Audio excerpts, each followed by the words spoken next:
ಇವತ್ತು ತಮಿಳುನಾಡು ಕರ್ನಾಟಕಕ್ಕೆ ಫೈಟ್ ನಡೀತಾ ಇದೆಯಲ್ಲ ಅದನ್ನ ನೀವು ಸ್ಟಾಪ್ ಮಾಡ್ಬೇಕಾದ್ರೆ ಎಲ್ಲರೂ ಮಿಲೆಟ್ ಬೆಳಿಬೇಕು. ಬೆಳಗ್ಗೆನೂ ದೋಸೆ ಇಡ್ಲಿ ತಿಂತೀವಿ, ಮಧ್ಯಾಹ್ನನೂ ರೈಸ್ ತಿಂತೀವಿ, ರಾತ್ರಿನೂ ರೈಸ್ ತಿಂತೀವಿ. ಕಾಂಬಿನೇಷನ್ ಆಫ್ ಡಿಫರೆಂಟ್ ಪ್ರಾಡಕ್ಟ್ಸ್ ಇಲ್ಲ ನಮ್ಮಲ್ಲಿ. Refined oil, refined sugar, refined salt, ಯಾವ್ಯಾವುದು ರಿಫೈನ್ಡ್ ಆಗಿದೆ ಅವೆಲ್ಲ against the original food. But at least ನಮ್ಗೆ ಅವೇರ್ನೆಸ್ ಇರಬೇಕು. ನಾವು ಫ್ಯಾಕ್ಟ್ರಿಯಿಂದ ಬರ್ತಾ ಇದೆ ನಮ್ಮನೆ ಫುಡ್, ನಾವು ತಿಂತಾ ಇರೋದು ಸರಿ ಇಲ್ಲ, ಇದು ಪ್ರೋಸೆಸ್ ಆಗ್ಬಿಟ್ಟಿದೆ ಅಂತ. It last all it's nutrients and originality.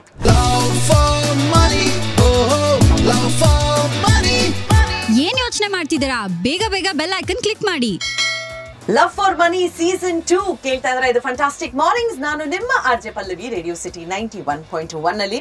Of course ನಾನು ಆರ್ಗ್ಯಾನಿಕ್ ಫುಡ್ ಬಗ್ಗೆ, ಆರ್ಗ್ಯಾನಿಕ್ ಫಾರ್ಮಿಂಗ್ ಬಗ್ಗೆ 1 ವರ್ಷದಿಂದ ಮಾತಾಡ್ತಾ ಇದ್ದೇನೆ. ನಾವು ತಿಂತಾ ಇರುವ ಆಹಾರ ಕರೆಕ್ಟ್ ಆಗಿದೆಯಾ ಇಲ್ವಾ ಇದರ ಬಗ್ಗೆ ನಮಗೇನೋ ಯೋಚನೆ ಇದೆ, ಬಟ್ ನಿಜವಾಗ್ಲೂ ನಮಗ್ ಗೊತ್ತಾಗ್ತಾ ಇದೆಯಾ? ಈಗ ಇದೇ ತರ ಯೋಚನೆ ಮಾಡಿ ಪುನಃ ಬ್ಯಾಕ್ ಟು ರೂಟ್ಸ್ ಅಂತ ಹೇಳ್ತಾರಲ್ಲ, ನಮ್ಮ ಇವತ್ತಿನ ಸ್ಪೆಷಲ್ ಗೆಸ್ಟ್ ಹೋಗಿದ್ದಾರೆ. 30 ವರ್ಷಕ್ಕಿಂತ ಹೆಚ್ಚು ಟೈಮ್ ಲಾಯರ್ ಆಗಿ ಕೆಲಸ ಮಾಡಿ ಅವರ ಇನ್ನೊಂದು ಸಣ್ಣ ಆಸೆ ಇತ್ತು, ಹಳ್ಳಿನಲ್ಲಿ ಅವರ ಜಾಗವನ್ನ ಫಾರ್ಮಿಂಗ್ ಮಾಡ್ಬೇಕು ಅಂತ. ಒಬ್ರು ರೈತರಾಗಬೇಕು ಅನ್ನೋ ಒಂದು ಕನಸನ್ನ ಫೈನಲ್ ಆಗಿ ನನಸು ಮಾಡಿ, ಅವ್ರ ಕನಸಷ್ಟೇ ಅಲ್ಲಪ್ಪ, ಇವಾಗ ನಮ್ಮ ಬೆಂಗಳೂರಿನ ಕನಸನ್ನು ಕೂಡ ಅವರು ನನಸು ಮಾಡ್ತಾ ಇದ್ದಾರೆ. ಆರ್ಗ್ಯಾನಿಕ್ ಊಟ ಎಲ್ಲಾದ್ರೂ ಬೇಕಿದ್ರೆ ನಾವು ಫಸ್ಟ್ ಹೋಗೋದು ಅವ್ರ ರೆಸ್ಟೋರೆಂಟ್ಗೆ. ಯಾಕೆ ಹೇಳಿ, ದೊಡ್ಡದಾಗಿ ಗ್ರೀನರಿ ಅವ್ರ ರೆಸ್ಟೋರೆಂಟ್ ಅಲ್ಲಿ ತುಂಬಿ ತುಳುಕ್ತಾ ಇದೆ. ಅಂಡ್ ಮೋಸ್ಟ್ ಇಂಪಾರ್ಟೆಂಟ್ ಆಗಿ ನಮಗೆ ನಿಜವಾದ ಆರ್ಗ್ಯಾನಿಕ್ ಊಟ ಬೇಕಾಗಿದ್ರೆ, ಆರ್ಗ್ಯಾನಿಕ್ ಆಹಾರ ಬೇಕಾಗಿದ್ರೆ, ಪದಾರ್ಥಗಳು ಬೇಕಾಗಿದ್ರೆ ಕಣ್ಣು ಮುಚ್ಕೊಂಡು ಅವರ ಸ್ಟೋರ್ ಅಲ್ಲಿ ಹೋಗಿ ಖರೀದಿ ಮಾಡಬಹುದು. ನಾನು ಮಾತಾಡ್ತಿರೋದು ಗ್ರೀನ್ ಪಾತ್ ಬಗ್ಗೆ. ಅಂಡ್ ಸದ್ಯಕ್ಕೆ ನನ್ನ ಜೊತೆ ನನ್ನ ಸ್ಟುಡಿಯೋ ನಲ್ಲಿ ಕೂತಿದ್ದಾರೆ ಜಯರಾಮ್ ಸರ್ ಅವರು. Fantastic morning sir and welcome to love for money. ತುಂಬಾನೇ ಖುಷಿ ಆಯ್ತು. ನಾ ಹೇಳಿರೋ ತರ ಇಷ್ಟು ದಿನ ಬರೀ ನಿಮ್ಮ ರೆಸ್ಟೋರೆಂಟ್ ಅಲ್ಲಿ ಹೋಗಿ ತಿಂದಿದ್ದಾಯ್ತು, ನಿಮ್ಮ ಸ್ಟೋರ್ ಅಲ್ಲಿ ಪದಾರ್ಥಗಳನ್ನ ಖರೀದಿಸಿದ್ದಾಯ್ತು. ಇವತ್ತು ಕೂತು ನಿಮ್ಮ ಜರ್ನಿ ಬಗ್ಗೆ ಮಾತಾಡ್ತಾ ಇದ್ದೀನಲ್ಲ, it's a dream come true for me ಅಂತ ಹೇಳ್ಬೋದು. So I'm also very happy to share my experiences. Lovely sir. Share ಮಾಡಿದ್ರೆ ಹೆಚ್ಚು ಜನಕ್ಕೆ ರೀಚ್ ಆಗುತ್ತಲ್ಲ, ಅದೇ ನನ್ನ ಸಂತೋಷ. ಹೆಚ್ಚು ಜನ ಬದಲಾವಣೆ ಆಗಬೇಕಾಗಿದೆ ಇವತ್ತು. The need of the hour. Absolutely ನೀವು ಹೇಳಿದ್ correct. It is the need of the hour. Instagram ಅಲ್ಲಿ ಅಥವಾ ಸೋಷಿಯಲ್ ಮೀಡಿಯಾನಲ್ಲಿ ಈ ನಡುವೆ ಸಾಕಷ್ಟು ಚರ್ಚೆ ನಡೀತಾ ಇದೆ, ನಾವು ಯಾವ ತರದ ಊಟ ತಿಂತಾ ಇದೀವಿ ಅಂತ. ಪ್ಯಾಕೆಟ್ಗಳಲ್ಲಿ ದೊಡ್ಡದಾಗಿ ಕೆಮಿಕಲ್ ಹೆಸರುಗಳನ್ನ ಬರ್ದಿರ್ತಾರೆ. ಅದನ್ನ ಕರೆಕ್ಟ್ ಆಗಿ ನಾವೇನ್ ಮಾಡೋದು, ಈ ಕೆಮಿಕಲ್ ಯಾವ್ದು ಅಂತ ಚೆಕ್ ಮಾಡೋದು ಗೂಗಲ್ ಅಲ್ಲಿ. ಎಷ್ಟೊಂದು ಸಲ ಗೂಗಲ್ ಅಲ್ಲೂ ಕೂಡ ನಾವು ಇನ್ಫಾರ್ಮೇಶನ್ ಚೇಂಜ್ ಮಾಡಬಹುದು ಅನ್ನೋದ್ರ ಬಗ್ಗೆ ಜಾಸ್ತಿ ಜನಕ್ಕೆ ಗೊತ್ತಿರಲ್ಲ. ಈಗ ಶುಗರ್ ಅಬ್ಸಲ್ಯೂಟ್ಲಿ 0% ಶುಗರ್ ಅಂತ ಹೇಳ್ಬಿಟ್ಟು ಹಿಂದ್ಗಡೆ ಸುಕ್ರೋಸ್ ಅಂತ ಬರ್ದಿಟ್ಟಿರ್ತಾರೆ ಅಥವಾ ಮಾಲ್ಟೋಸ್ ಅಂತ ಹಾಕಿಟ್ಟಿರ್ತಾರೆ. That is also sugar itself. That's more dangerous than the usual sugar, normal sugar. And these kind of sugaring agents, chemicals are banned in many countries. Now it is a hot discussion. We should ban these kind of using artificial sugaring chemicals ಅಂತ. ಅಷ್ಟೇ ಅಲ್ಲ, ನಾವು ಮನೆಯಲ್ಲಿ ಮಾಡೋ ಊಟ, okay ಮನೆಯಲ್ಲಿ ಏನಾದ್ರು ಊಟ ಮಾಡಿದ್ರೆ ಮನೆ ಊಟ ತಿಂದಿದೀವಿ ನಾವು ಅಂತ ಒಂದು ಕಡೆ ಖುಷಿ ಆಗುತ್ತೆ, ಹೌದು. ಆದ್ರೆ ಮಾಡ್ತಾ ಇರುವ ತರಕಾರಿ ಆಗ್ಲಿ ಹಣ್ಣಾಗ್ಲಿ, ನಾವಿಬ್ರು ಮಾತಾಡ್ತಾ ಇರುವಾಗ ನೀವು ದಾಲ್ ಬಗ್ಗೆ ಮಾತಾಡಿದ್ರಿ, ಆ ಬೇಳೆಗಳಾಗ್ಲಿ ಅದರಲ್ಲಿ ಯಾವ ತರದ ಪೆಸ್ಟಿಸೈಡ್ಸ್ ಕೆಮಿಕಲ್ಸ್ ಇರುತ್ತೆ, ಇದ್ರ ಬಗ್ಗೆ ಜನಕ್ಕೆ ಗೊತ್ತೇ ಇಲ್ಲ. Refined oil, refined sugar, refined salt, ಯಾವ್ಯಾವ್ದು ರಿಫೈನ್ಡ್ ಆಗಿದೆ ಅವೆಲ್ಲ against the original food. Ultra processed. ಬಹಳಷ್ಟು ಜನ ಗೊತ್ತೇ ಇಲ್ಲ. ಬಿಳಿ ಇದ್ರೆ ಚೆನ್ನಾಗಿರುತ್ತೆ, ಪಾಲಿಶ್ ಚೆನ್ನಾಗಿರುತ್ತೆ. ಎಷ್ಟು ನಾವು ಕೆಟ್ಟದಾಗಿ ನಮ್ಗೆ ಇನ್ಫ್ಲೂಯೆನ್ಸ್ ಆಗಿದೆ ಅಂತಂದ್ರೆ ನಾವು ನಿಜ ಅಂತ ನಂಬ್ಕೊಂಡ್ಬಿಟ್ಟಿದೀವಿ ಇದನ್ನೆಲ್ಲ. ನಿಜ ಅಂತ ನಂಬಿ ಸಾಲ್ ಫ್ಯಾಕ್ಟ್ರಿ ಫುಡ್ ಅಂತ. ಇದು ದೊಡ್ಡ ಕಮರ್ಷಿಯಲ್ ಉದ್ದೇಶ ಇದೆ. ಈ ಇಡೀ food industry all over the world 4-5 ಕಂಪನಿಗಳ ಜೊತೆ ಇದೆ actually. That's under debate. But at least ನಮ್ಗೆ ಅವೇರ್ನೆಸ್ ಇರಬೇಕು. ನಾವು ಫ್ಯಾಕ್ಟ್ರಿಯಿಂದ ಬರ್ತಾ ಇದೆ ನಮ್ಮನೆ ಫುಡ್, ನಾವು ತಿಂತಾ ಇರೋದು ಸರಿ ಇಲ್ಲ, ಇದು ಪ್ರೋಸೆಸ್ ಆಗ್ಬಿಟ್ಟಿದೆ ಅಂತ. It last all it's nutrients and originality. ನಮ್ಮ ಉದ್ದೇಶ ಇರೋದು ಒರಿಜಿನಲ್ ಫುಡ್ ವಾಪಸ್ ತರಬೇಕು ಅಂತ. ಸೊ ಇಲ್ಲಿ ನೋಡ್ಬೇಕು ಅಂದ್ರೆ ಒಂದು ಗ್ಲೋಬಲ್ ಫೈಟ್ ನಡೀತಾ ಇದೆ. ಅದರಲ್ಲಿ ನೀವು ಕೂಡ ಈಗ ಬಂದು ಸೇರಿದ್ದೀರಾ. ಹೇಗೆ ಈ ಚೇಂಜ್ ಆಯ್ತು ಇದ್ರ ಬಗ್ಗೆ ಫಸ್ಟ್ ಮಾತಾಡೋಣ. ನೀವು ಲಾಯರ್ ಆಗಿ, ಸಕ್ಸಸ್ಫುಲ್ ಲಾಯರ್ ಆಗಿ 37 ವರ್ಷ ಇದ್ದು ಅದಾದ್ಮೇಲೆ ಹೌದು ರೈತ ಆಗ್ಬೇಕು ಅಂತ ಡಿಸೈಡ್ ಮಾಡಿದ್ರಿ. ಏನಕ್ಕೆ ಈ ಜರ್ನಿ, ಯಾಕೆ ಈ ಪಾತ್ ತಗೊಳ್ಬೇಕು ಅಂತ ಇದ್ದಿದ್ ನೀವು? ನಾನು ಹುಟ್ಟಿದ್ದು ನಮ್ಮ ಹಳ್ಳಿ, ಅದು ವೀರಪ್ಪನ್ ಫಾರೆಸ್ಟ್. ಅದು ನಿಮ್ಗೆ ನಂಬೋದಿಲ್ಲ, ನಾನು ರಜನಿಕಾಂತ್ ವೀರಪ್ಪನೆಲ್ಲ ಒಂದೇ ಕಡೆ ಹುಟ್ಟಿದ್ ನಾವೆಲ್ಲ. ಒಂದೇ ಹತ್ತಿರದ ರಜನಿಕಾಂತ್ ತಾಯಿ ನಮ್ಮೂರ ಹತ್ರ, ವೀರಪ್ಪನ ಸ್ವಲ್ಪ ದೂರದಲ್ಲಿ ಅಲ್ಲಿ ವಗೇನ್ಕಲ್ ಫಾಲ್ಸ್ ಅಂತ ಇದೆಯಲ್ಲ, ಆಮೇಲೆ ನಮ್ಮ ಮೇಕೆದಾಟು, ಆ ಮಧ್ಯದಲ್ಲಿ ನಮ್ದು ಕರ್ನಾಟಕದ ಕೊನೆ ಹಳ್ಳಿ.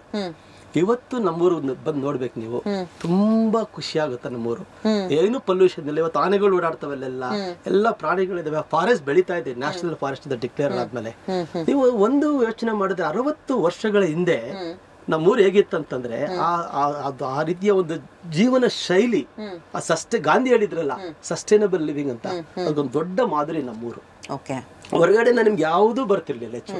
ನಮ್ಮೂರಲ್ಲಿ ಕರೆಂಟ್ ಇರ್ಲಿಲ್ಲ, ಸ್ಕೂಲ್ ಇರ್ಲಿಲ್ಲ, ಅದ್ರಲ್ಲಿ ದಟ್ಸ್ ಡಿಫ್ರೆಂಟ್ ಇಶ್ಯೂ. ಆದ್ರೆ ನಮ್ಮೂರಿನಲ್ಲಿ ಕೃಷಿ ಮಾಡೋದು, ಯಾವುದೇ ಬೀಜ ಹೊರಗಡೆ ಬರ್ತಿರ್ಲಿಲ್ಲ. ಆ ಬೀಜ ಮಾರೋದಂದ್ರೆ ಕ್ರೈಮ್ ಅಂತ. ಬಾರ್ಟರ್ ಸಿಸ್ಟಮ್ ಅಂತ ಹೇಳ್ತೀವಲ್ಲ, ನೀವು ಯಾರೋ ಹೆಚ್ಚು ಜನ ಕೇಳಿರೋದಿಲ್ಲ ಇದನ್ನ. ಆ ಬಾರ್ಟರ್ ಸಿಸ್ಟಮ್ ಚೆನ್ನಾಗಿ ಕೆಲಸ ಮಾಡ್ತಾ ಇತ್ತು ನಮ್ಮೂರಲ್ಲಿ. ನಮ್ಮ ತಾತ, ನಮ್ಮ ತಂದೆ ಏನಾದ್ರು ರಾಗಿ ಬೆಳೆದ್ರೆ ಚೆನ್ನಾಗಿ ಬಂದಿದ್ರೆ ಆ ಒಳ್ಳೆ ರಾಗಿನ ಬೇರೆಯವ್ರಿಗೆ ಕೊಡ್ತಾ ಇದ್ರು ಫ್ರೀಯಾಗೆ. ಅವರು ಬೆಳೆದು ಇನ್ನು ವಾಪಸ್ ಕೊಡ್ತಾ ಇದ್ರು. ನನಗೆ ತುಂಬಾ ಚೆನ್ನಾಗಿ ನೆನಪಿದ್ದ, ನಾವೆಲ್ಲ ಬೇರೆ ಕಡೆಯಿಂದ ಮೆಣಸಿನ ಬೀಜ ತರ್ತಿದ್ದು, ಕಾಳುಗಳ ಬೀಜ ತರ್ತಿದ್ರು. ಆಮೇಲೆ ಎಲ್ಲಾ ಇನ್ಪುಟ್ಸ್ ಅಂತ ಹೇಳ್ತೀವಿ ನಾವು ಕೃಷಿಗೆ ಹಾಕೋಕೆ, ಯಾವ್ದೇ ಕಾಯಿಲೆಗಳು ಬರ್ತಿರ್ಲಿಲ್ಲ. ಬಯೋಡೈವರ್ಸಿಟಿ ಎಲ್ಲ ಒಟ್ಟಿಗೆ ಬೆಳೀತಾ ಇದ್ದು ನಮ್ಮೂರಲ್ಲಿ. ಆಮೇಲೆ ಎಲ್ಲ ಗೊಬ್ಬರ ನಮ್ಮ ಮನೆಗಳೆಲ್ಲ ಆಗ್ತಿತ್ತು. ನಾವೆಲ್ಲ ಹಸು ಪಕ್ಕನೆ ಮಲ್ಕೊಂಡು ಜೀವನ ಮಾಡಿದ್ದೀವಿ. ಆ ರೀತಿ ಒಂದು ಅಲ್ಲಿ ಸುಸ್ಥಿರತೆ ಎಷ್ಟಿತ್ತಂದ್ರೆ ಎಲ್ಲಾನು ಅಲ್ಲೇ ಜನರೇಟ್ ಆಗ್ತಿತ್ತು. ನೋಡಿ, ನಾನು ಎಣ್ಣೆ ನಮ್ ತಲೆಗೆ ಹಾಕೋದು, ನಿಮ್ಗೆ ಹರಳೆಣ್ಣೆ ಅಂತ ಹೇಳ್ತಾರೆ, ಅದನ್ನ ನಾವು ಬೆಳೆದು ಮನೆಯಲ್ಲಿ ನಾನೇ ಮಾಡ್ತಾ ಇದ್ದೆ. ನಮ್ಮ ಮನೇಲಿ ಹೆಣ್ಮಕ್ಳು ಇರ್ಲಿಲ್ಲ, ನಮ್ಮ ತಾಯಿಗೆ, ನಾವಿಬ್ರು ಗಂಡ್ಮಕ್ಳು, ನಾನೇ ರುಬ್ಬೋದು, ನಾವೇ ಎಲ್ಲ ಮಾಡೋದು. ತುಂಬಾ ಅದ್ಭುತ. ನಾವು ಹೋಗೋದು ತೋಟಕ್ಕೆ ಹೋಗೋದು, ಜಮೀನ್ ಕಾಡ್ಗೆ ಹೋಗೋದು, ಎಲ್ಲಿ ಜೈನ್ ಇರುತ್ತೆ ಕಿತ್ಕೊಂಡು ತಿಂತಾ ಇದ್ದು. ಹಣ್ಣು ಮಾವಿನ ಹಣ್ಣು ಬಂದ್ರೆ ಮಾವಿನ ಹಣ್ಣು ಎಷ್ಟು 100 ಮಾವಿನ ಹಣ್ಣು ತೆಗೆದು 5 ಸೆಲೆಕ್ಟ್ ಮಾಡಿ ತಿಂತಿದ್ದು. ಅಂದ್ರೆ ಆ ರೀತಿಯಾದ ಒಂದು ಆಪ್ಷನ್. ಹಲಸಿನ ಅಂದ್ರೆ ಹೋಗೋದು, ಎಲ್ಲಾನು ನಮ್ಗೆ ಯಥೇಚ್ಛವಾಗಿ ಒಂದು ಸುಸ್ಥಿರ ಜೀವನ ಇತ್ತಲ್ಲಿ. ಆಮೇಲೆ ಅದ್ಭುತವಾಗಿ ನಾವು ನೇಚರ್ ಜೊತೆ ಕನೆಕ್ಟ್ ಆಗಿದ್ದು, ಅದು ಬಹಳ ಮುಖ್ಯವಾಗಿದ್ದು. ಇವತ್ತು ಹ್ಯೂಮನ್ ಸಫರ್ ಆಗ್ತಾ ಇರೋದು, we are disconnected entirely from the nature. ನಾವು ಈ ಭೂಮಿಯನ್ನ ಓನರ್ಶಿಪ್ ತಗೊಂಡ್ಬಿಟ್ಟಿದ್ವಿ ನಾವು. ಇದು ದೊಡ್ಡ ದುರಂತ. ಈ ಓನರ್ಶಿಪ್ ತಗೊಂಡಿರೋದೇ ದೊಡ್ಡ, ನನ್ನ ಪ್ರಕಾರ it is really a very false ಒಂದು ಸಿಸ್ಟಮ್ ಆಫ್ ಲಿವಿಂಗ್. ಸೊ ಅದಕ್ಕೆ ನಾನೇನ್ ಮಾಡಿದೆ, ನನಗೆ ನಮ್ಮ ಹಳ್ಳಿ ನನ್ನ ತಂದೆ ತುಂಬಾ ಅನುಕೂಲ ಏನಿರ್ಲಿಲ್ಲ, ತೋಟನೂ ಜಮೀನಿತ್ತು, ತೋಟ ಎಲ್ಲ ಇರ್ಲಿಲ್ಲ. ಸೊ ನನಗೆ ಒಂದು 2 ಆಸೆ ಇತ್ತು. ಎರಡು ನನಗೆ ಸೋಷಿಯಲ್ ಸ್ಟಿಗ್ಮಾ, ಬೇರೆ ಬೇರೆ ಫ್ಯಾಮಿಲಿದು, ನಮ್ಮ ತಂದೆ ತಾಯಿ ಎಲ್ಲ ಬೇರೆ ಬೇರೆ ಜಾತಿಂದವರು. ಆ ಕಾಲದಲ್ಲಿ ತುಂಬಾ ಕಷ್ಟ ಇತ್ತು ನಮ್ಗೆಲ್ಲ. ನಾನು ಅಲ್ಲಿ ಓದ್ತಾ ಇರ್ಬೇಕಾದ್ರೆ, ಆದ್ರೆ ನನಗೊಂದು ಚಾಲೆಂಜ್ ಇತ್ತು, ಓದ್ಬೇಕು ಚೆನ್ನಾಗಿ ಅಂತ. ನಾನು SLC ಹೈಯೆಸ್ಟ್ ಮಾರ್ಕ್ಸ್ ತದಾಗ ನಮ್ಮ ಟೀಚರ್ಸ್ ಎಲ್ಲ ಏನ್ ಮಾಡಿದ್ರು, ತುಂಬಾ ಚೆನ್ನಾಗಿ ಹೋಗ್ತಾನೆ, ಎಲ್ಲರೂ ಸೇರ್ಸ್ಬಿಡಿ ಕರ್ಕೊಂಡೋಗಿ ಅಂತ ಬೆಂಗಳೂರಿಗೆ ಕರ್ಕೊಂಡ್ ಬಂದು. ಬೆಂಗಳೂರಿಗೆ ಬಂದಿದ್ದು. ಹೌದು, ನನ್ಗೆ 14 ವರ್ಷಕ್ಕೆ SLC ಪಾಸ್ ಮಾಡ್ಕೊಂಡ್ಬಿಟ್ಟೆ. ಅದ್ರಲ್ಲಿ ಡಬಲ್ ಪ್ರಮೋಷನ್ ಅಂತ ಇತ್ತು. ನಂದು ಈಡಿಗೋ ಹಾಸ್ಟೆಲ್ ಅಂತ ನಮ್ಮ ಒಂದು ಕಮ್ಯುನಿಟಿ ಹಾಸ್ಟೆಲ್ ಇದೆ, ಅಲ್ಲಿ ನಾನು ಸೇರ್ಕೊಂಡು, ನಾವು ಬೆಳಗ್ಗೆ 7 ಗಂಟೆಗೆ ಊಟ ಮಾಡಿದ್ರೆ ರಾತ್ರಿ 7 ಗಂಟೆಗೆ ಮತ್ತೆ ಡಿನ್ನರ್. ನಮ್ಗೆ ಬ್ರೇಕ್ಫಾಸ್ಟ್ ಲಂಚ್ ಎಲ್ಲ ಬೆಳಗ್ಗೆನೆ. ಆ ಟೈಮ್ ಇಂದಾನೆ ಇಂಟರ್ಮಿಟೆಂಟ್ ಫಾಸ್ಟಿಂಗ್ ಶುರು ಮಾಡ್ಬಿಟ್ಟಿದ್ದೀನಿ. ಆಮೇಲೆ ನಾನು ನಡ್ಕೊಂಡು ಹೋಗ್ತಿದ್ದ ರೇಣುಕಾಚಾರ್ಯ ಕಾಲೇಜ್ ಅಂತ. ನನ್ಗೆ ಆಸೆ ಇತ್ತು ಲಾಯರ್ ಆಗ್ಬೇಕು, ಏನಾದ್ರು ಒಂದು ಮಾಡ್ಬೇಕು. ನಾನು ಅಡ್ಮಿಷನ್ ಮಾಡಿದಾಗ ನೀವು ಸೈನ್ಸ್ ತಗೊಳ್ಳಿ ಅಂತ ಹೇಳಿದ್ರು ನಮ್ಮ ಪ್ರಿನ್ಸಿಪಲ್. ಇಷ್ಟು ಮಾರ್ಕ್ಸ್ ತೆಗ್ದಿದ್ಯಾ ನೀನು, ಏನಾದ್ರು ನೀವು ಸೈನ್ಸ್ ತಗೋ, ಬೇರೆ ಏನಾರು ಮಾಡು ಅಂತ. ಆದ್ರೆ ನನಗೊಂದು ಆಸೆ ಇತ್ತು ಲಾಯರ್ ಆಗ್ಬೇಕು ಅಂತ. ಅದ್ರ ಜೊತೆಗೆ ತೋಟ ಮಾಡ್ಬೇಕು ಅಂತ ತುಂಬಾ ದೊಡ್ಡ ಆಸೆ ಇತ್ತು. ಸೊ ಒಂದ್ಸರಿ ದುಡ್ಡು ಬಂದ ತಕ್ಷಣ ನನಗೆ, ನಾನು ಮನೇನೂ ತಗೊಳ್ಳಿಲ್ಲ ಬೆಂಗಳೂರಿನಲ್ಲಿ. ನಾನು ಫಸ್ಟ್ ಮಾಡಿದ್ದು ಜಮೀನ್ ತಗೊಂಡೆ 1998ರಲ್ಲಿ. ಆ ತರ ತೋಟ ತಗೊಂಡು ಅಲ್ಲಿ ನಾನು ಪ್ರಾರಂಭ ಮಾಡಿದೆ. 1 ವರ್ಷ ಪ್ರಾರಂಭ ಮಾಡಿದಾಗ ಏನಾಯ್ತು, ಎಲ್ಲರೂ ಬಂದ್ರು, ಲಾಯರ್ ತೋಟ ತಗೊಂಡಿದ್ದಾರೆ. ನಮ್ ಲಾಯರ್ ತೋಟ ಈಗ್ಲೂ ಹೇಳೋದಾರಲ್ಲ, ಜನ ಎಲ್ಲ ಕರೆದಲ್ಲೆಲ್ಲ. ಸೊ ಲಾಯರ್ ತೋಟ ತಗೊಂಡು ಎಲ್ಲ ಇವರು ನಮ್ಮ ಸಮಾಜ ಇವ್ರದಿರಲ್ಲ, ಈ ವಿಲೇಜ್ ಇವರು ಆಫೀಸರ್ಸ್ ಎಲ್ಲ, ಅಂದ್ರೆ ಈ ಕೃಷಿ ಅಧಿಕಾರಿಗಳು ಇರ್ತಾರಲ್ಲ, ಅವರೆಲ್ಲ ಬಂದು ನನಗೆಲ್ಲ ಅದಾಕಿ ಇದಾಕಿ ಆ ಗೊಬ್ಬರ ಹಾಕಿ ಅಂತ. ಸೊ ಅದ್ 1 ವರ್ಷ ಮಾಡಿದಾಗ ನನ್ಗೆ ಗೊತ್ತಾಯ್ತು, ನನ್ಗೆ ಹಳೇ ನೆನಪು ಬಂತು. ನನಗೆ ಹಳೆ ನೆನಪು ಬಂದಾಗ ನಾವು ಮಾಡ್ತಿರೋ ಕೃಷಿ ಬೇರೆ, ಇಷ್ಟೊಂದು ಕೆಮಿಕಲ್ ಹಾಕ್ಬೇಕು. ನಾನು ಫ್ಲವರ್ಸ್ ಬೆಳೆ ಶುರು ಮಾಡಿದೆ. ಒಂದೇನೋ ಮಾಡರ್ನ್ ಅಗ್ರಿಕಲ್ಚರ್ ಅಂತ ಹೇಳ್ತಿದ್ರಲ್ಲ, ಅದು ಪ್ರಾರಂಭ ಮಾಡಿ ನೋಡೋಣ ಅಂತ ಶುರು ಮಾಡಿದೆ. ಆದ್ರೆ ನನಗೆ ಗೊತ್ತಾಯ್ತು ನಾವು ತುಂಬಾ ನೇಚರ್ ವಿರುದ್ಧ ಮಾಡ್ತಿದೀವಿ ಅಂತ. ಆಗ ನಾವು ಒಂದು ಒಳ್ಳೆ ಪುಸ್ತಕ ಸಿಕ್ತು, 1 ಸ್ಟ್ರಾ ರೆವಲ್ಯೂಷನ್ ಅಂತ. ಅದು 1 ಹುಲ್ಲಿನ ಕ್ರಾಂತಿ ಅಂತ. ಅದು ಇವತ್ತು ಎಲ್ಲಾ ಭಾಷೆ, ಪ್ರಪಂಚದ 165 ಭಾಷೆಗಳಲ್ಲಿ ಅದು ತರ್ಜುಮೆ ಆಗಿದೆ, ಭಾಷಾಂತರ ಆಗಿದೆ. ಅದು ಮುಸುನೋವ ಫುಕುವೋಕ ಅಂತ ಒಬ್ಬ, ಅವರು ಸೈಂಟಿಸ್ಟ್, ಅಗ್ರಿಕಲ್ಚರ್ ಸೈಂಟಿಸ್ಟ್, ಜಪಾನ್ನವರು. ಅವರು ತುಂಬಾ ವರ್ಷ ಸ್ಟಡಿ ಮಾಡಿ ಎಲ್ಲ ಮಾಡಿ ಈ ಕೆಮಿಕಲ್ ಫಾರ್ಮಿಂಗ್ ನ ಪ್ರಮೋಟ್ ಮಾಡಿ ಎಲ್ಲ ಮಾಡಿ ಕೊನೆಗೆ ಅರ್ಥ ಆಗಿ ಅವರು ಚೇಂಜ್ ಆಗ್ತಾರೆ. Is the father of natural farming. ಅವ್ರದ್ದು ಜಪಾನ್ ನಲ್ಲಿ ಅವ್ರು ಇಡೀ ಎಲ್ಲ ಪ್ರಪಂಚಕ್ಕೆ ಸುತ್ತಾರೆ. ನಮ್ಮ ಪಾರ್ಲಿಮೆಂಟು ಅವ್ರನ್ನ ಗೌರವಿಸಿದೆ. ಬೆಂಗಳೂರಿಗೂ ಬಂದಿದ್ರು ಅವರು. ಸೊ ಅವರು ಸುಮಾರು 95 ವರ್ಷ ಆದ್ಮೇಲೆ ತೀರ್ಕೊಂಡ್ರು ಅವರು. ಅದು ನನಗೆ ತುಂಬಾ ದೊಡ್ಡ ಪರಿಣಾಮ ಬೀರ್ತದ್ದು. ಆಗ ನನಗೆಲ್ಲ ನನ್ನ ಚಿಕ್ಕ ವಯಸ್ಸಿನ ಬಾಲ್ಯದ ನೆನಪುಗಳು, ನಾವು ಮಾಡ್ತಿರೋ ಕೃಷಿ ಪದ್ಧತಿ, ಆಮೇಲೆ ನೇಚರ್ ಜೊತೆ ನಾವು ಯಾವ ರೀತಿ ನಾವು ಅಲೈನ್ ಆಗ್ಬೋದು, ಅದೆಂತ ಅದ್ಭುತವಾದ ಒಂದು ಬಾಂಧವ್ಯ ಇದೆ. ಒಂದ್ ರೀತಿ ಹೇಳೋದಾದ್ರೆ ದಟ್ಸ್ ಎ ಸ್ಪಿರಿಚುವಲ್ ಕನೆಕ್ಷನ್ ಆ ನೇಚರ್ಗೆ, ಆ ಭೂಮಿಗೆ. ಇದು ನಾವು ಒಂದು ಕ್ಷಣ ನಾವೇನಾದ್ರು ಒಂದು ಆಕ್ಸಿಜನ್ ಸಿಕ್ಕಿಲ್ಲ ಅಂದ್ರೆ we are out of this world. ಆ ಸತ್ಯ ನಮ್ಗೆ ಅರ್ಥನೇ ಆಗಿಲ್ಲ ಇದುವರೆಗೂ. ಆ ಸತ್ಯ ಅರ್ಥ ಆಗಿ ನಾನು ಅವತ್ತು ಶುರು ಮಾಡಿದ ಆರ್ಗ್ಯಾನಿಕ್ ಫಾರ್ಮಿಂಗು. ಇದುವರೆಗೂ ನಾನು ವಾಪಸ್ ಹೋಗಿಲ್ಲ, ಮುಂದೆನೂ ವಾಪಸ್ ಹೋಗೋದಿಲ್ಲ. ಪ್ಲೀಸ್ ಹೋಗ್ಬೇಡಿ. ಏನಕ್ಕಂದ್ರೆ ನೀವು ನಡೀತಾ ಇರುವ ಈ ಗ್ರೀನ್ ಆರ್ಗ್ಯಾನಿಕ್ ಪಾತ್ ಅಂತಾನೆ ಹೇಳ್ಬೇಕು. ಅದ್ರ ಹಿಂದೆ ಈಗ ಸಾಕಷ್ಟು ಜನ ಬರ್ತಾ ಇದ್ದಾರೆ. ನೀವ್ ಹೇಳಿರೋ ತರ ಜನಕ್ಕೆ ಆರ್ಗ್ಯಾನಿಕ್ ಫಾರ್ಮಿಂಗ್ ಅನ್ನೋ ಈ ಪದ ಗೊತ್ತಾಗಿದ್ದೆ ಒಂದು ಲಾಸ್ಟ್ 5-10 ವರ್ಷ ಅಂತ ಹೇಳ್ಬೋದು. ಆದ್ರೆ ನೀವು ಸೆಕೆಂಡ್ ಜನರೇಷನ್ ಆರ್ಗ್ಯಾನಿಕ್ ಫಾರ್ಮರ್. ಚಿಕ್ಕೋರಿಂದ ನಿಮ್ಮ ತಾತ ಅಪ್ಪ ಮಾಡಿರುವ ಆರ್ಗ್ಯಾನಿಕ್ ಫಾರ್ಮಿಂಗ್ ಅನ್ನ ನಿಮಗೆ ಆ ಹೆಸರು ಗೊತ್ತಿರ್ಲಿಲ್ಲ. ಆರ್ಗ್ಯಾನಿಕ್ ಫಾರ್ಮಿಂಗ್ ಅಂತ ನಿಮ್ಗೆ ಗೊತ್ತಿದ್ದು ಏನು, ನಾವು ಮಾಡ್ತಿರುವ ಕೃಷಿ. ನಾವು ಮೊದ್ಲಿಂದಾನು ಮಾಡ್ತಿದ್ದು ಕೃಷಿ ಬಂದು ಆರ್ಗ್ಯಾನಿಕ್ ಫಾರ್ಮಿಂಗ್. ಎಷ್ಟೋ 100 ವರ್ಷಗಳು ಮಾಡ್ಕೊಂಡು ಬಂದಿರೋ. ಅಬ್ಸಲ್ಯೂಟ್ಲಿ. ಈ ನಡುವೆ ಅದು ಕಂಪ್ಲೀಟ್ ಆಗಿ ಚೇಂಜ್ ಆಗಿದೆ. ಒಂದು 50 ವರ್ಷದಿಂದ ಚೇಂಜ್ ಆಗಿದೆ. 75 ದಶಕದಿಂದ ಈಚೆ ಚೇಂಜ್ ಆಯ್ತು. ಅದೇನ್ ಬದಲಾವಣೆ ಮಾಡಿದ್ರು ಅಂದ್ರೆ ಅವಾಗ ಎಲ್ಲ ನನ್ಗೆ ಆಹಾರ ಕೊರತೆ ಇದೆ, ಅದೆಲ್ಲ ಮಾಡಿ ಏನೋ ಒಂದು ಉದ್ದೇಶ ಇಟ್ಕೊಂಡು ಮಾಡಿದ್ರು. ಆದ್ರೆ ಅದು ಉದ್ದೇಶ ತುಂಬಾ ಉಲ್ಟಾ ಹೊಡೆದ್ಬಿಟ್ಟು ಅದು ಮಿಸ್ಯೂಸ್ ಆಗಿದೆ. ಎಂಟೈರ್ ಏನೋ agriculture system was running on chemicals and subsidies from the other. ಇದು ನಿಮ್ಗೆಲ್ಲ ಫ್ಯಾಕ್ಟ್ರಿಯಿಂದ ಬರ್ತಾ ಇದೆ ಇವತ್ತೆಲ್ಲ. ಅದು ತಪ್ಪಬೇಕಾಗಿದೆ. ನಮ್ಮ ಫುಡ್ ಫ್ಯಾಕ್ಟ್ರಿಯಿಂದ ಬರ್ತಾ ಇದೆ. ನಮ್ಮೆಲ್ಲ ಇಂಗ್ರೀಡಿಯೆಂಟ್ಸ್ ನಾವೇನು ಇನ್ಪುಟ್ ಯೂಸ್ ಮಾಡ್ತೀವಿ ನಮ್ಮ ಕೃಷಿ ನಲ್ಲಿ ಎಲ್ಲ ಫ್ಯಾಕ್ಟ್ರಿ ಮೇಡು, ಎಲ್ಲ ಕಮರ್ಷಿಯಲ್ ಕಂಪನೀಸ್. ಅದ್ರ ಬಗ್ಗೆ ಮಾತಾಡೋ ಗಂಟೆಗಟ್ಟಲೆ ಮಾತಾಡ್ಬೋದು. ಅದು ಸಾಮಾನ್ಯ ಜನರಿಗೆ ಗೊತ್ತಿಲ್ಲ. ಬಟ್ ನಾವು ಸಾಮಾನ್ಯರಿಗೆ ಏನ್ ಗೊತ್ತಿರಬೇಕು ಅಂದ್ರೆ ನಾವು ಮಾಡ್ತಿರೋ ಕೃಷಿ ಪದ್ಧತಿ ತಪ್ಪು, ನಾವು ನೇಚರ್ ಹಾಳು ಮಾಡ್ತಾ ಇದೀವಿ, ಮತ್ತು ನಾವು ತಿಂತಿರೋ ಆಹಾರ ಪೂರ್ಣ ನಮ್ಮ ನೇಚರ್ ವಿರುದ್ಧವಾಗಿದೆ. ಎಲ್ಲ ಪೂರ್ತಿ ತಿಂತಾ ಇರೋದು, ಮನೆಯಲ್ಲಿ ತಿಂತಾ ಇರೋದು ಸರಿ ಇದೆ ಅಂದ್ಕೊಂಡ್ರೆ ನಾನು ತಪ್ಪು, ನಿಜವಲ್ಲೂ ಸಹ ನಾನು ಅದನ್ನ ಒಪ್ಪೋದಿಲ್ಲ. ಈಗ ನಾನು ತುಂಬಾ ದೇಶಗಳಿಗೆ ಹೋಗಿದ್ದೀನಿ. ನಾನು ಇಂಡಿಯಾ ವರ್ಲ್ಡ್ ಆರ್ಗ್ಯಾನಿಕ್ ಬಾಡಿನಲ್ಲಿ ಮೆಂಬರು. ನಾನು ಕರ್ನಾಟಕ ಆರ್ಗ್ಯಾನಿಕ್ ಫೆಡರೇಷನ್ ನಲ್ಲಿ ಯಾಕೆ ಆಕ್ಟಿವಿಸಮ್ ಶುರು ಮಾಡದೆ ಇದ್ರೆ ನಾನೊಬ್ಬನೇ ಮಾಡಿದ್ರೆ ಸಾಲೋದಿಲ್ಲ, ಇದು ಎಲ್ಲರಿಗೂ ರೀಚ್ ಆಗ್ಬೇಕು ಅನ್ನೋ ಉದ್ದೇಶದಿಂದನೇ ಶುರು ಮಾಡಿದ್ದು. ನನ್ನ ಕನಸಿನಲ್ಲೂ ನಾನು ಹೋಟ್ಲು ಮಾಡ್ತೀನಿ ಅಂತ ನನಗೆ ಗೊತ್ತೇ ಇಲ್ಲ. ಹೋಟ್ಲು ಮಾಡೋ ಬಿಸ್ನೆಸ್ ನಮ್ಮ ಮನೇಲೂ ಇರ್ಲಿಲ್ಲ, ನನ್ಗೂ ಗೊತ್ತಿರ್ಲಿಲ್ಲ. ಇವತ್ತು ಒಂದ್ಸರಿ ನಾನು ಹೋಟ್ಲು ನಡೆಸ್ತಿದ್ದೀನಿ ಅಂತ ಆಶ್ಚರ್ಯ ಆಗುತ್ತೆ. ನನ್ನ ಉದ್ದೇಶ ಮಾಡಿದಂದ್ರೆ ನಾವು ರೆಸ್ಪಾನ್ಸಿಬಲ್ ಟೂರಿಸಂ ಬಗ್ಗೆ, ಈ ಸಸ್ಟೈನಬಲ್ ಲಿವಿಂಗ್ ಬಗ್ಗೆ, ನೇಚರ್ ಬಗ್ಗೆ ಇದೆಲ್ಲ ರೀಚ್ ಆಗ್ಬೇಕು. ಹೇಗ್ ರೀಚ್ ಆಗುತ್ತೆ? ಅವತ್ತೆಲ್ಲ ನೋಡಿ ಯಾರು ಎಲ್ರು ಆರ್ಗ್ಯಾನಿಕ್ ನಾನು ಶುರು ಮಾಡ್ದೆ, ನಾವೆಲ್ಲ ಆರ್ಗ್ಯಾನಿಕ್ ಫುಡ್ ಎಲ್ಲಿ ಸಿಗುತ್ತೆ ಅಂತ ಕೇಳ್ತಾ ಇದ್ರು. ಆಯ್ತಾ, ನಾವು ಇವತ್ತು ಶುರು ಮಾಡಿ ತುಂಬಾ ಆಕ್ಟಿವಿಟೀಸ್ ಮಾಡಿ ನನಗೆ ತುಂಬಾ ಹೆಮ್ಮೆ ಇದೆ. ಇವತ್ತು Bengaluru organic centre, organic capital of in India ಈ ಬೆಂಗಳೂರು ನಗರ. ಇಲ್ಲಿ ಎಷ್ಟು ಆರ್ಗ್ಯಾನಿಕ್ ಸ್ಟೋರ್ಸ್ ಇದೆ, ತುಂಬಾ ಆಕ್ಟಿವಿಟೀಸ್ ಇದೆ. ಆಮೇಲೆ ತುಂಬಾ ಹೆಮ್ಮೆ ಅಂದ್ರೆ ಬೆಂಗಳೂರು ಕರ್ನಾಟಕ ರಾಜ್ಯ 2004ರಲ್ಲಿ ಅದು ತುಂಬಾ ನಾವೆಲ್ಲ ಕೆಲಸ ಮಾಡಿದೀವಿ. H.K. ಪಾಟೀಲ್ ಇವತ್ತು ಅವ್ರು ಮಿನಿಸ್ಟರ್ ಆಗಿದಾರಲ್ಲ, ಅವರು ಅಗ್ರಿಕಲ್ಚರ್ ಮಿನಿಸ್ಟರ್ ಆಗಿದ್ರು. ಆಗ ಅವರು ಏನ್ ಮಾಡಿದ್ರು, ಒಂದು ಪಾಲಿಸಿ ತಗೊಂಡ್ಬಂದ್ರು. ಇಂಡಿಯಾ ದೇಶದಲ್ಲೇ ಫಸ್ಟ್ ಆರ್ಗ್ಯಾನಿಕ್ ಪಾಲಿಸಿ ಅಂತ.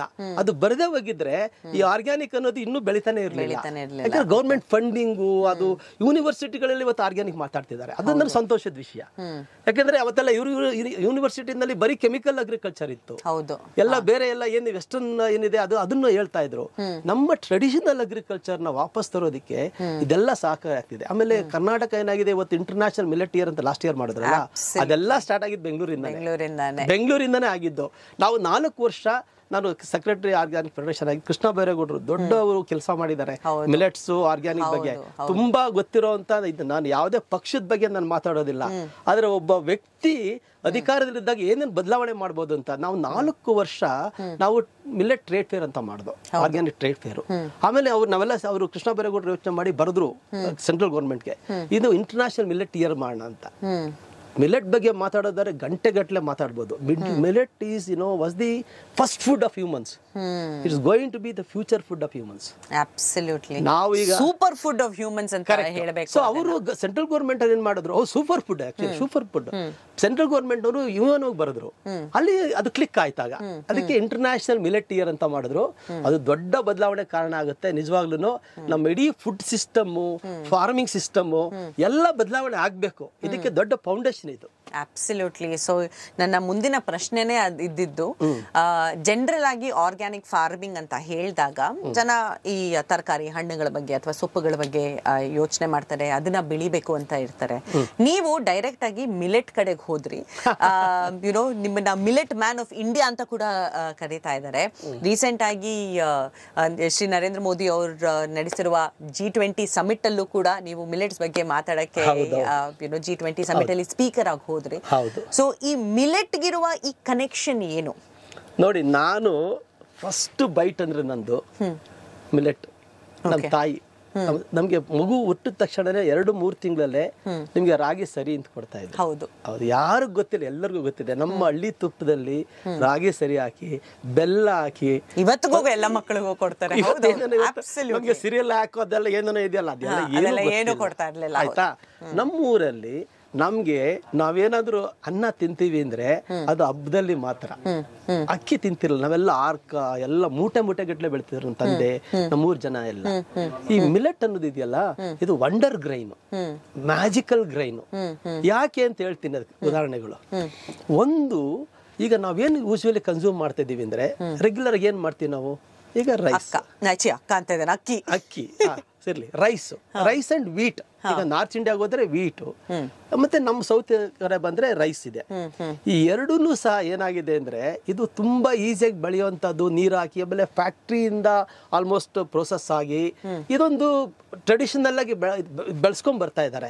ಆದ್ರೆ ಅಸೆಸ್ ಮಾಡಿದ್ರೆ ಇವತ್ತು ಇತ್ತೀಚೆಗೊಂದು ಬಂತು, ನಮ್ಮ ದೇಶದಲ್ಲಿ ಬೆಳೀತಾ ಇರೋ ಅಕ್ಕಿ ಮತ್ತು ಗೋಧಿ ಎರಡೂ ಸಹ ಕನ್ಸಂಪ್ಷನ್ಗೆ ಫಿಟ್ ಇಲ್ಲ. ಇತ್ತೀಚೆಗೆ ಲಾಸ್ಟ್ 15 ದಿವಸದಿಂದ ನಮ್ಮ ಸರ್ಕಾರದ ಒಂದು ಸಂಸ್ಥೆನೇ ಸ್ಟಡಿ ಮಾಡಿದ್ದಾರೆ, ಬಂದಿದೆ. ಯಾಕೆ ಅಂದ್ರೆ ಮೇಜರ್ ಆಗಿ ಅದು ಫುಲ್ ಆಫ್ ಕಾರ್ಬೋಹೈಡ್ರೇಟ್. ಪಾಲಿಶ್ ಮಾಡಿದ್ವಿ, ಜೊತೆ ಕಾರ್ಬೋಹೈಡ್ರೇಟ್ ತುಂಬಾ ಇದೆ. ಆಮೇಲೆ ಮಿಲೆಟ್ ಸರಿ, ರೈಸ್ನ ಮತ್ತೆ ನಿಮ್ಗೆ ಗೋಧಿ ಬೆಳಿಬೇಕಾದ್ರೆ ತುಂಬಾ ನೀರು ಬೇಕು. ಹೌದು. ಸೊ ಒಂದು ಸಾಯಲ್ ಕ್ವಾಲಿಟಿ ಹೋಗ್ಬಿಡುತ್ತೆ, ತುಂಬಾ ನೀರಿನ ಅವಶ್ಯಕತೆ ಇದೆ. ಕಾರ್ಬೋಹೈಡ್ರೇಟ್ ಇವತ್ತು ಇಂಡಿಯಾದಲ್ಲಿ ಒಬೆಸಿಟಿ, ಡಯಾಬಿಟಿಸ್ ಎಲ್ಲ ಜಾಸ್ತಿ ಆಗಿರ್ಬೇಕಾದ್ರೆ ಏನ್ ಕಾರಣ ಅಂದ್ರೆ we are consuming high amount of carbohydrates. ಬೆಳಗ್ಗೆನೂ ದೋಸೆ ಇಡ್ಲಿ ತಿಂತೀವಿ, ನಾನು ದೋಸೆ ಇಡ್ಲಿ ತಪ್ಪು ಅಂತ ಹೇಳ್ತಿಲ್ಲ, ಇಂಗ್ರೀಡಿಯೆಂಟ್. ಮಧ್ಯಾಹ್ನನೂ ರೈಸ್ ತಿಂತೀವಿ, ರಾತ್ರಿನೂ ರೈಸ್ ತಿಂತೀವಿ. ಸೊ ಕಾಂಬಿನೇಷನ್ ಆಫ್ ಪ್ರಾಡಕ್ಟ್ಸ್ ಇಲ್ಲ ನಮ್ಮಲ್ಲಿ. ಆದ್ರೆ ಮಿಲೆಟ್ ಏನಾಗಿದೆ ನೋಡಿ, ಮಿಲೆಟ್ಗೂ ರೈಸ್ಗೂ ನಾನು ಡಿಫರೆನ್ಸ್ ಹೇಳ್ತೀನಿ, ವೀಟ್ಗೂ ಡಿಫರೆನ್ಸ್. ಮಿಲೆಟ್ ತುಂಬಾ ಅದು ಸಣ್ಣ ಒಂದು ಧಾನ್ಯ, ಅದು ತುಂಬಾ ಚಿಕ್ಕದದು ಮಿಲೆಟ್. ಅದಕ್ಕೆ ಆಕ್ಚುಲಿ ತೃಣಧಾನ್ಯ ಅಂತಿದ್ರು, ನಾವೆಲ್ಲ ಬದಲಾವಣೆ ಮಾಡಿ ಸಿರಿಧಾನ್ಯ ತೃಣ ಅಂದ್ರೆ ತುಂಬಾ ಚಿಕ್ಕದು ಅಂತ. ಅದರ ಸಿಪ್ಪೆನ ನೀವು ಬಿಡ್ಸಕ್ ಆಗೋದಿಲ್ಲ. ಹೌದು, ಅದೇನೋ ಕರೆಕ್ಟ್ ಟ್ರೈ ಮಾಡಿದೇವೆ ನಾವು, ಆಗೋದೇ ಇಲ್ಲ ಮಾಡಕ್ಕೆ. ನೀವು ನ್ಯೂಟ್ರಿಯೆಂಟ್ಸ್ ಹಂಗೆ ಇಂಟ್ಯಾಕ್ಟ್ ಆಗಿರುತ್ತೆ. Okay, wonderful. ಆಮೇಲೆ ಮಿಲೆಟ್ ಅಸೆಸ್ ಮಾಡೋದ್ರಲ್ಲಿ ಅಲ್ಲಿ ಕಾರ್ಬೋಹೈಡ್ರೇಟ್ ಸ್ವಲ್ಪ ಇದೆ, ಅಲ್ಲಿ ಪ್ರೋಟೀನ್ ಇದೆ, ಆಮೇಲೆ ಮೈಕ್ರೋ ನ್ಯೂಟ್ರಿಯೆಂಟ್ಸ್, ಫೈಬರ್ ಎಲ್ಲ ಸೇರ್ಕೊಂಡಿದೆ. ಹೌದು, ಆಯ್ತಾ? ಇದು ನಮ್ಗೆ ನಮ್ ದೇಹಕ್ಕೇನು ತುಂಬಾ ಸಹಕಾರಿ. ನೀವು ಒಂದು ರಾಗಿ ಮುದ್ದೆ ತಿನ್ನಿ, ಆಮೇಲೆ ಎಷ್ಟು ಸಾಯಂಕಾಲ ತನಕ ನಿಮ್ಗೆ ಎಷ್ಟು ಕರೆಕ್ಟ್. ಯಾಕಂದ್ರೆ ಅದು ಸ್ಲೋ ಆಗಿ ರಿಲೀಸ್ ಮಾಡುತ್ತೆ ಎನರ್ಜಿನ. ಡೈಜೆಸ್ಟ್ ಆಗೋ ಪ್ರೋಸೆಸ್ಸೇ ಬೇರೆ. ಅಲ್ಲಿ ಫೈಬರ್ ಇರುತ್ತಲ್ಲಿ, ಆ ಮಿಲೆಟ್ ಶಕ್ತಿ ಇದೆ ಅದಕ್ಕೆ. ನಾನು ನವಣೆ ತಿಂತೀನಿ, ನಾನು ಇಡೀ ನಮ್ಮ ಮಾರ್ನಿಂಗ್ ಇವತ್ತು ಬೆಳಗ್ಗೆನೂ ಬರ್ಬೇಕಾದ್ರೆ ಇಲ್ಲಿಗೆ ಗಂಜಿ ಕುಟ್ಕೊಂಡು ಬಂದೆ ನಾನು. I live with millets. ನನ್ನ ಏಜ್ಗೆ ನನ್ನ ಪ್ಯಾರಾಮೀಟರ್ ಡಾಕ್ಟರ್ ನೋಡಿ ಆಶ್ಚರ್ಯ ಪಡ್ತಾರೆ, ಏನ್ 30 ವರ್ಷದ ತರ ನಿಮ್ದೆಲ್ಲ ಇದೆ ಅಂತ. ನಾನು ಸೀನಿಯರ್ ಸಿಟಿಸನ್. ಗೊತ್ತಾಯ್ತಾ? ಎಲ್ಲರೂ ಕೇಳಿಸ್ಕೊಂಡ್ರ? ನೀವೆಲ್ಲರೂ ನಿಮ್ಮ ಹೆಲ್ತ್ ಪ್ಯಾರಾಮೀಟರ್ಸ್ ಸರಿ ಮಾಡ್ಕೊಳ್ಬೇಕು ಅಂದ್ರೆ ಜಯರಾಮ್ ಅವ್ರು ಹೇಳ್ತಾ ಇದಾರೆ, ಹೌದಪ್ಪ ಮಿಲೆಟ್ ಕನ್ಸ್ಯೂಮ್ ಮಾಡ್ಬೇಕು ಅಂತ. ಸೊ ಮಿಲೆಟ್ಸ್ ಇಂದ ಹೇಗೆ ಶುರು ಮಾಡಿದ್ರಿ ನಿಮ್ಮ ಈ? ಆಮೇಲೆ ಇನ್ನೊಂದು ಮುಖ್ಯವಾಗಿ ಹೇಳ್ಬೇಕು ನೋಡಿ, ತುಂಬಾ ಅದ್ಭುತ ಇದು. ನಿಮ್ಗೆ ಗೋಧಿಗೆ ಕಾಯಿಲೆ ಬರುತ್ತೆ ಬೆಳೆದ್ರೆ, ಭತ್ತಕ್ಕೆ ಬರುತ್ತೆ, ಏನೇನೋ ಕಾಯಿಲೆಗಳು ಬರ್ತವೆ. ಮಿಲೆಟ್ ಬೆಳೆ ಯಾವ ಕಾಯಿಲೆನೂ ಬರೋದಿಲ್ಲ, ಅದಕ್ಕೆ ಯಾವ ಗೊಬ್ಬರನೂ ಬೇಡ. ಆಮೇಲೆ ಎಲ್ಲ ಇದು ಬರೀ ಮಳೆ ನೀರಿನಲ್ಲಿ ಬೆಳೆಯುವಂತಹದ್ದು. ಅದ್ಭುತ ನಿಜವಾಗ್ಲು. ಆಮೇಲೆ ಅಲ್ಲಿ ಸಾಯಲ್ಗೂ ಕಾರ್ಬನ್ ಕೊಡುತ್ತದು, ಅದ್ಭುತವಾದ. ನಾನು ಹೇಳ್ತೀನಿ ನೋಡಿ, ಎಲ್ಲ ಈ ಸೀರಿಯಲ್ಸ್ ಏನು ಬೆಳೀತಾ ಇದೀವಿ ಬೇರೆ ಬೇರೆ ಎಲ್ಲ, ಅದಕ್ಕೆಲ್ಲ ನಾವು ರೀಪ್ಲೇಸ್ ಮಾಡಿದ್ರೆ, ಇವತ್ತು ತಮಿಳುನಾಡು ಕರ್ನಾಟಕಕ್ಕೆ ಫೈಟ್ ನಡೀತಾ ಇದೆಯಲ್ಲ, ಅದನ್ನ ನೀವು ಸ್ಟಾಪ್ ಮಾಡ್ಬೇಕಾದ್ರೆ ಎಲ್ಲರೂ ಮಿಲೆಟ್ ಬೆಳಿಬೇಕು. ಇಡೀ ಇಂಡಿಯಾಗೆ ನಾವು ಸಪ್ಲೈ ಮಾಡ್ಬೋದು. ಎರಡು ಇಷ್ಟು ನೀರ್ ಬೇಕಾಗಿಲ್ಲ. 3 ತಿಂಗಳಲ್ಲಿ ಮಳೆ ಇಲ್ಲ ಅಂದ್ರೆ ಬೆಳೆದೋಗ್ಬಿಡುತ್ತೆ. ಆಮೇಲೆ ಗೊಬ್ಬರ ಯಾವ್ದು ಹಾಕ್ಬೇಕಾಗಿಲ್ಲ ಅದಕ್ಕೆ. ಆಮೇಲೆ ಕಾಯಿಲೆಗಳು ಬರೋದಿಲ್ಲ. ಸೊ ಈ ರೀತಿ ವಂಡರ್ ಕ್ರಾಪ್ ಅದು. ಆಮೇಲೆ ಅಲ್ಲಿ ಬರೋ ತ್ಯಾಜ್ಯ ಇರುತ್ತಲ್ಲ, ದಸುಗಳಿಗೆ ಉಪಯೋಗಿಸ್ತೀವಿ ನಾವು. ಆಮೇಲೆ ಅಲ್ಲಿ ಅದನ್ನೇ ನಾವು ಗೊಬ್ಬರ ಮಾಡ್ಬೋದು.